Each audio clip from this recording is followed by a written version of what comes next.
Hi மக்களே, welcome to லத்தூஸ் kitchen and vlog. So இன்றைக்கி பார்க்க போகிறது ஒரு interesting summer recipe, vegan ice cream. அதாவது பால் பொருள் சேர்க்காத பண்ண ஐஸ்கிரீம்னு சொல்ல முடியாது, பிகாஸ் நான் மில்க் மேட் யூஸ் பண்ணியிருக்கேன். எஸ், வீகன் ஐஸ்கிரீம்னா பால் பொருள் சேர்க்காத ஐஸ்கிரீம் தான் வீகன் ஐஸ்கிரீம்.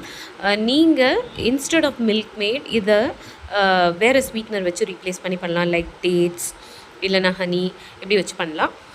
அதர்வைஸ் பால் சேர்க்காமல் பண்ணிங்கன்னா இட்ஸ் வீகன் ஐஸ்கிரீம். இதை பண்ணுறதுக்கு ஆல்மண்ட்ஸ் அண்ட் கேஷ்யூ நட்ஸ் ரெண்டுத்தையும் சோக் பண்ணிவிட்டு அதோட ஸ்கின்னு, ஆல்மண்டோட ஸ்கின் எடுத்திங்கன்னா அதுவும் ஒயிட் ஆகிடும். ஸோ அதுக்கப்புறம் அதை நல்லா கிரைண்ட் பண்ணிவிட்டு, அதுக்கு முன்னாடி ஒரு 2 பனானாவை ஃப்ரீஸ் பண்ணி வச்சுக்கோங்க. இந்த மாதிரி குட்டி குட்டியாக கட் பண்ணிவிட்டு அப்புறம் அதையும் எடுத்து அந்த ஆல்மண்ட் கேஷ்யூ கூட சேர்த்து அந்த பனானாவையும் நல்லா அரைச்சிட்டு, நான் ஸ்வீட்னருக்கு சொன்ன மாதிரி மில்க் மேட் போட்டேன். நீங்கள் இன்ஸ்டன்ட் டேட்ஸ் போடலாம், இல்லைனா ஹனி போடலாம், இல்லைனா மேப்பிள் சிரப், இப்படி நேச்சுரல் ஸ்வீட்னர் உங்களுக்கு எது இஷ்டமோ அது போட்டுக்கலாம்.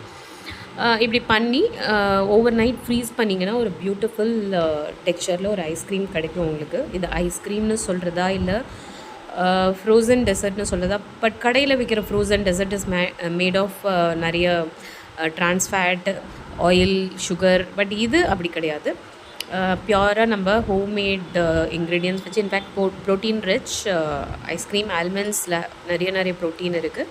Cashew is also good in a limited form. So கண்டிப்பாக இந்த சம்மருக்கு உங்கள் கிட்ஸுக்கு இதை ட்ரை பண்ணி கொடுங்க. இந்த மாதிரி வீடியோஸ் பார்க்கணுன்னா